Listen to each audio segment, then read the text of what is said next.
আমি গেছিলাম আমার মেয়ের জন্য কেক আনতে, তবে জন্মদিন নয়। আমার মেয়ে কেক খাবে বলে বায়না ধরেছিল, তাই গিয়েছিলাম। সেখানে একটা ছোট্ট ছেলেকে দেখলাম দোকানদারকে বলছে, কাকু, এই কেকটার দাম কত? দোকানদার বলল, 150 টাকা। ছোট ছেলেটি নিজের হাতে থাকা টাকাগুলো গুনে দেখল, মাত্র 43 টাকা আছে। এই দেখে দোকানদারকে আর কিছু না বলে ওখানে দাঁড়িয়ে রইল। তারপর আমি কৌতূহলবশত ছেলেটিকে জিজ্ঞাসা করলাম, এই কেক নিয়ে তুমি কি করবে? ছেলেটি বলল, আজ আমার বোনের জন্মদিন, আমার বোন বলেছে কেক নিয়ে যেতে। আমি আমার বোনকে খুব ভালোবাসি, ওকে কথা দিয়েছিলাম আজকে কেক নিয়ে বাড়ি ফিরব, কিন্তু আজকে আমার একটা পেনও বিক্রি হয়নি। আমার কাছে এই টাকাটাই ছিল, তাই ভাবলাম কেকটা নেব, কিন্তু এই টাকায় তো আর কেক হবে না। খালি হাতে ফিরলে বোন খুব কষ্ট পাবে, তাই ভাবছি কি করব।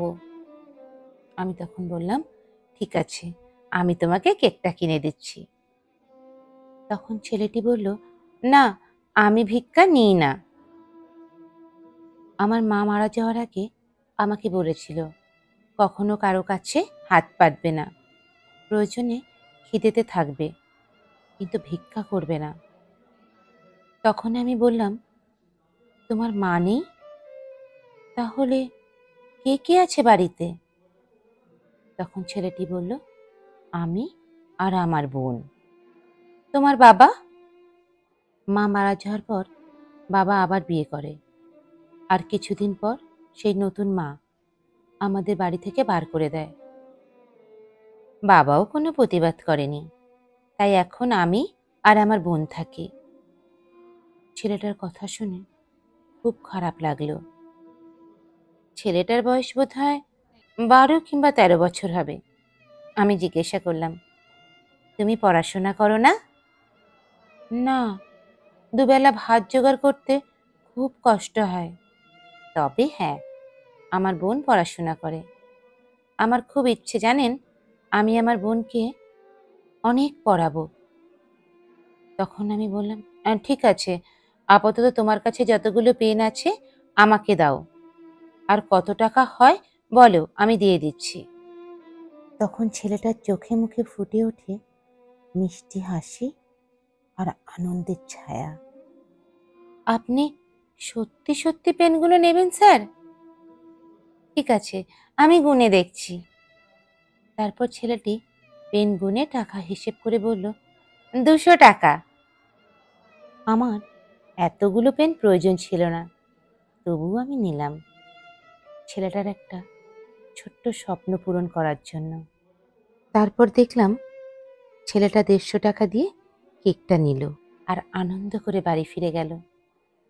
আমার ছেলেটার সব থেকে একটা জিনিস খুব ভালো লেগেছে, ছেলেটা হলো সৎ এবং পরিশ্রমী। এখনকার দিনের এরকম ছেলে পাওয়া খুবই কষ্ট। আমি মনে মনে অনেক আশীর্বাদ করলাম, তুমি সারা জীবন এভাবে সৎ থেকো আর অনেক বড় হও। আসলে আমার মনে হয় নিজের স্ট্যাটাস মেনটেন করতে 5 স্টার হোটেলে 10 টাকার চা 500 টাকায় না খেয়ে এরকম সৎ 1-2জনকে মাঝে মধ্যে সাহায্য করাটাই ভালো। মনে অনেক শান্তি পাওয়া যায়। আপনাদের কি মতামত অবশ্যই কমেন্ট করে জানাবেন। গল্পটি সংগৃহীত কণ্ঠে আমি সঞ্চারী। আমার গল্প পাঠটি যদি আপনাদের ভালো লেগে থাকে তাহলে অবশ্যই শেয়ার করবেন, আর নতুন বন্ধু হলে সাবস্ক্রাইব করবেন। ধন্যবাদ। হ্যাঁ, লাইক করতে যেন একদম ভুলবেন না।